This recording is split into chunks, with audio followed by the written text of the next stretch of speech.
কাল কিয়ামতের ময়দানে যখন সমস্ত নবীরা ইয়া নাফসি নাফসি বলিয়া চিৎকার করবে, সবাই নিজ নিজ বলিয়া চিৎকার করবে, আল্লাহর কাছে বলবে, আল্লাহ এই কাল কিয়ামতের ময়দানে, কঠিন হাসরের ময়দানে আপনার আযাব থেকে আমাদেরকে বাঁচান, মুক্তি দান করেন। আদম নবী পড়বে নাফসি, ইব্রাহিম নবী পড়বে নাফসি, ঈসা নবী পড়বে নাফসি, জাকারিয়া নবী পড়বে নাফসি, দাউদ নবী পড়বে নাফসি, আইয়ুব নবী পড়বে নাফসি। সবাই নাফসি নাফসি বলিয়া চিৎকার করবে। উম্মতেরা দৌড়াইবে, নবীজির কাছে দৌড়াইতে দৌড়াইতে থাকবে। এক নবী বলবে আরেক নবীর কাছে যাও, আরেক নবী বলবে আরেক নবীর কাছে যাও, আরেক নবী বলবে আরেক নবীর কাছে যাও। যেতে যেতে সর্বশেষ যেই নবীর কাছে আসবে সেই নবী হলো বিশ্বকালের সর্বশ্রেষ্ঠ মহামানব রাসূল আরবি সাল্লাল্লাহু আলাইহি ওয়াসাল্লামের কাছে যখন আসবে, তখন দেখবেন আমার নবী সিজদার মধ্যে পড়িয়া উম্মতি উম্মতি বলিয়া চিৎকার করবে। মুসলমান বন্ধুগণ আমার, সেই নবীজির ইন্তেকালের সময়, ইন্তেকালের 4-5 দিন আগে নবীজি অসুস্থ হয়ে গেলেন, জ্বরাক্রান্ত হয়ে গেলেন, প্রচণ্ড মাথা ব্যথা হয়ে গেল। প্রায় সময় নবীজি অজ্ঞান হয়ে যান, আবার জ্ঞান ফিরে, আবার অজ্ঞান হয়ে যান, আবার জ্ঞান ফিরে। আল্লাহর পক্ষ থেকে হযরতে জিব্রাইল আমিনকে পাঠিয়ে দিলেন, জিব্রাইল যাও আমার বন্ধুর খবর বার্তা তুমি নিয়ে আসো। হযরতে জিব্রাইল আমিন নবীজির কাছে আসিয়া বলেন, নবীজি আপনার অবস্থা কি? নবীজি বলেন, জিব্রাইল রে আমার অবস্থা বেশি ভালো না, আমি অসুস্থ। জিব্রাইল আমিন চলে যান, আবার আসেন, আসিয়া জিজ্ঞেস করেন, নবীজি আপনার অবস্থা সম্পর্কে মহান আল্লাহ পাক রব্বুল আলামিন জানেন, তারপরেও আপনার কাছ থেকে জানতে চান, বলেন আপনার শরীরটা কেমন? নবীজি বলেন, জিব্রাইল আমার শরীর ভালো না, আমি অসুস্থ। আবার চলে যান, এইভাবে আসেন আর যান। বন্ধুগণ আমার, নবীজি যেদিন ইন্তেকাল করবেন এর পূর্বের দিন 2 সাহাবীর কাঁধে বর করিয়া নবীজি মসজিদ নববীর মধ্যে উপস্থিত হয়ে গেলেন। হাইরে, জমিনের মধ্যে পা ফেলতে পারে না, পাটা তুলিয়া তুলিয়া মসজিদ নববীর মধ্যে উপস্থিত হয়ে নামাজ আদায় করলেন।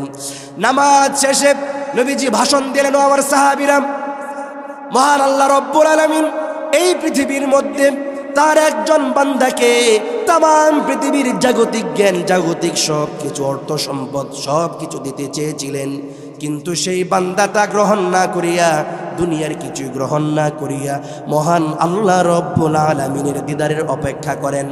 সাহাবীরা কেউ কিছু বুঝলো না। হযরত আবু বকর নবীজির শ্রেষ্ঠ সাহাবী, নবীজির সঙ্গী, ওই হিজরতের রাত্রে যিনি নবীজির সঙ্গী হয়েছিলেন, হিজরতের রাত্রে নবীজিকে বাঁচানোর জন্য যিনি সাপের কামড় পর্যন্ত খেয়েছিলেন, তিনি বুঝে গেলেন মনে হয় নবীজি এই দুনিয়াতে আর বেশি সময় থাকবে না, মরে যাবে। কারণটা হলো মহান আল্লাহ রব্বুল আলামিন বিশ্বকালের সর্বশ্রেষ্ঠ মহামানবকে দুনিয়ার সব কিছু দিতে চেয়েছিলেন। কেমন দিতে চেয়েছিলেন?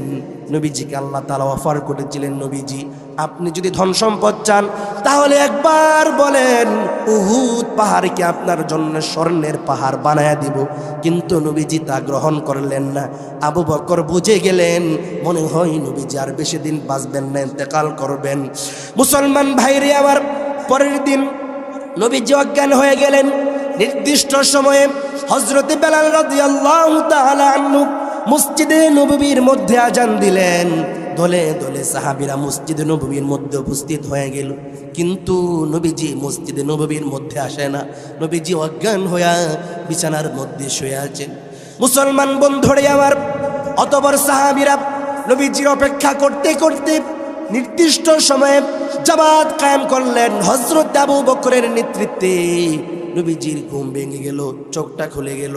হযরতে আয়েশাকে ডেকে বলেন, আয়েশা মসজিদে নববীর পাশ দিয়ে আমার যে দরজাটা সেটা খুলে দাও। দরজাটা খুলে দেওয়া হলো। নবীজি দেখলেন সমস্ত সাহাবীরা হযরতে আবু বকরের নেতৃত্বে জামাত আদায় করতেছেন। এটা দেখিয়া নবীজি আবার বিছানার মধ্যে শুয়ে গেলেন। হযরতে আয়েশা দেখেন এমন সময় নবীজির চোখ দিয়া টপ টপ করে পানি বের হয়। আয়েশা রাদিয়াল্লাহু তাআলা আনহা জিজ্ঞাসা করেন, আল্লাহর হাবিব আপনি কান্না করেন কেন? নবীজি বলেন, আয়েশা রে কেন কান্না করব না, তুমি কি জানো? কান্না হলো 2 প্রকার, একটা হলো সুখের কান্না আর একটা হলো দুঃখের কান্না। আমার দুঃখের দিন শেষ, এখন হইল আমার সুখের দিন। মক্কার মধ্যে থাকার সময় যখন আমি ইসলামের দাওয়াত দিতাম ওই মক্কার কাফেরেরা আমাকে নির্যাতন করত, নিপীড়ন করত, অত্যাচার করত।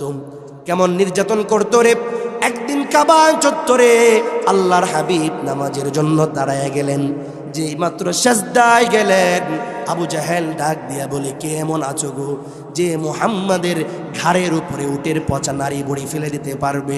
এক কুখ্যাত বেঈমান জাহান্নামীর কীট বিশ্ব নবী জনাবে মুহাম্মদুর রাসূলুল্লাহ সাল্লাল্লাহু আলাইহি ওয়াসাল্লামের ঘাড়ের উপরে সেজদারত অবস্থায় উটের নারী বুড়ি ফেলে দিল। আমার ভাইয়েরা, শুধু তাই নয়, নবীজি বলেন, আয়েশা রে, আমি মাথা তুলতে পারি না, আমার শ্বাস নিঃশ্বাস প্রশ্বাস বন্ধ হয়ে যায়। আমার কলিজার টুকরা ফাতেমা আমার ঘাড় থেকে সেই উটের নারী ভুঁড়িটা সরাইয়ে দিয়েছে। এই নামাজ প্রতিষ্ঠার জন্য আমি কত কষ্ট করেছি, এই নামাজের দাওয়াত দেওয়ার জন্য, ইসলামের দাওয়াত দেওয়ার জন্য, কালিমার দাওয়াত দেওয়ার জন্য, দিনের দাওয়াত দেওয়ার জন্য আমি তায়েফের জমিনে গেলাম। তায়েফবাসীকে হাতে ধরিয়া পায়ে ধরিয়া অনয় বিনয় করে অনুরোধ করে তাদেরকে আমি দাওয়াত দিলাম, তোমরা পড়ে নাও লা ইলাহা ইল্লাল্লাহু মুহাম্মাদুর। আপনাদের কষ্ট হচ্ছে? কষ্ট হচ্ছে? এখনো মানুষগুলো আসতেছে না কেন? আসে, তাড়াতাড়ি চলে আসেন আমার বন্ধুগণ। চলবে কয়েক মিনিট, চলবে? মুসলমান ভাইরে, অন্তরটা নরম করে শুনবেন।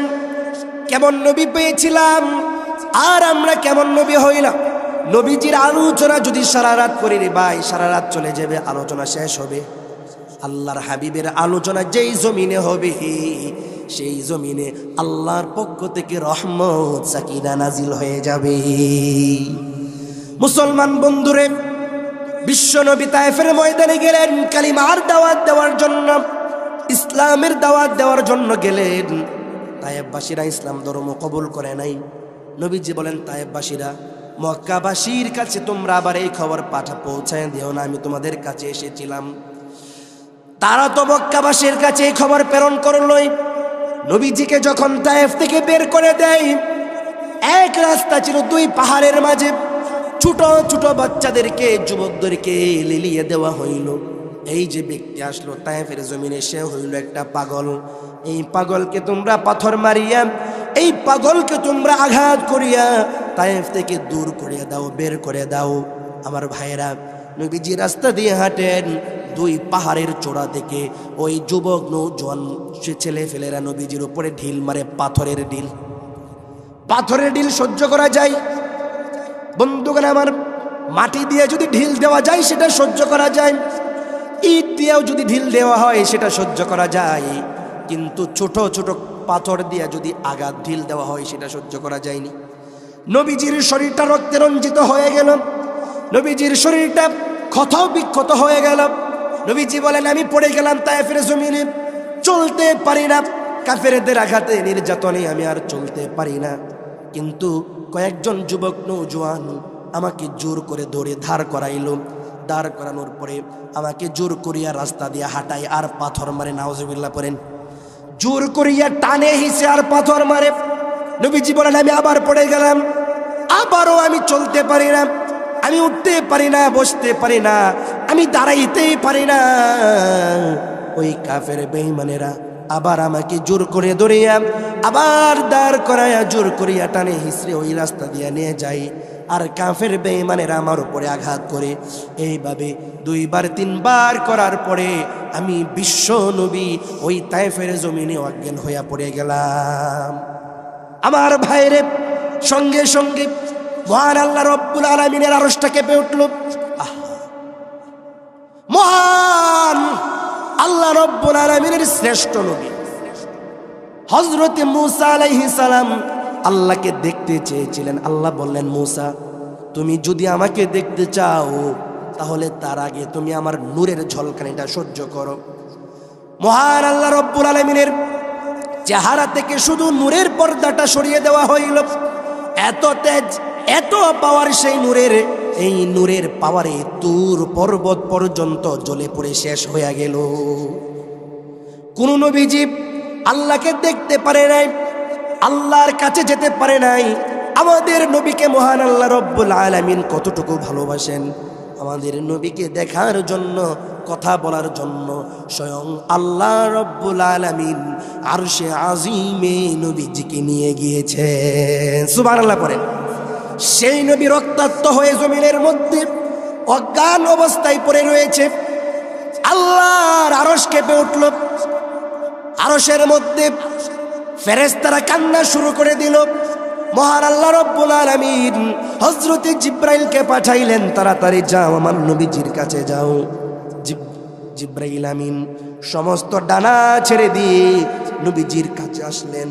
নবীজির কাছে এসে বলেন, নবীজি আপনি আমাকে একবার অনুমতি দেন, একবার আপনি আমাকে অনুমতি দেন। এই দুই সাইডে, দুই পার্শ্বে যে দুই পাহাড় দেখা যায়, এই দুই পাহাড়ের নেতৃত্বে যেই ফেরেশতাগুলো আছে তাদেরকে আমি একবার বলবো, দুই পাহাড়ের চাপ দিয়া তায়েফবাসীকে ধ্বংস করে দিব। আমার ভাইয়েরা, আল্লাহর হাবিব বলেন, দেখেন কি মহান নবী আমাদের, কি আদর্শবান নবী। ওই নবী বলেন, ও জিব্রাইল ভাই, আমি এখন তোমাদেরকে হুকুম দিতে পারবো, পাহাড়ের চাপে তোমরা সবাইকে শেষ করে দিতে পারবে, কিন্তু তারা তো আর কোনোদিন জন্মাবে না।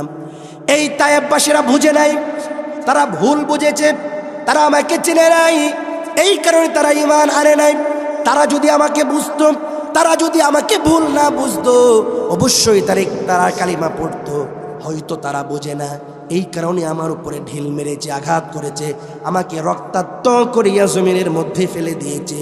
কিন্তু তাদের ঘর থেকে যেই সন্তানগুলো আসবে, যেই সন্তান, যেই বংশধর আসবে, তারা অবশ্যই আমাকে চিনবে, আমাকে বুঝবে। বুঝার পরে সবাই পড়ে নিবে লা ইলাহা ইল্লাল্লাহু মুহাম্মাদুর। আমার ভাইয়েরা, নবীজি বলেন, আয়েশা রে, এই নামাজ প্রতিষ্ঠার জন্য, এই দিন প্রতিষ্ঠার জন্য কাবা চত্বরে কাফেররা আমার মাথার উপরে উঠে পচা নারী বড়ি ফেলে দিয়েছিল। আমি তায়েফের জমিনে রক্তাক্ত হয়েছিলাম। আজ আমার অন্তিম মুহূর্তে, আমার বিদায় লগ্নে যখন আমি নিজ চোখে দেখলাম, আমার বিনা অনুপস্থিতিতে, আমার সাহাবী আবু বকরের নেতৃত্বে যখন মসজিদে নববীর মধ্যে নামাজ আদায় হয়, মসজিদে নববীর মধ্যে যখন সালাত আদায় হচ্ছে, নেতৃত্বে সালাত আদায় হচ্ছে, আমি বিশ্ব নবীর মনটা ভরে গিয়েছে।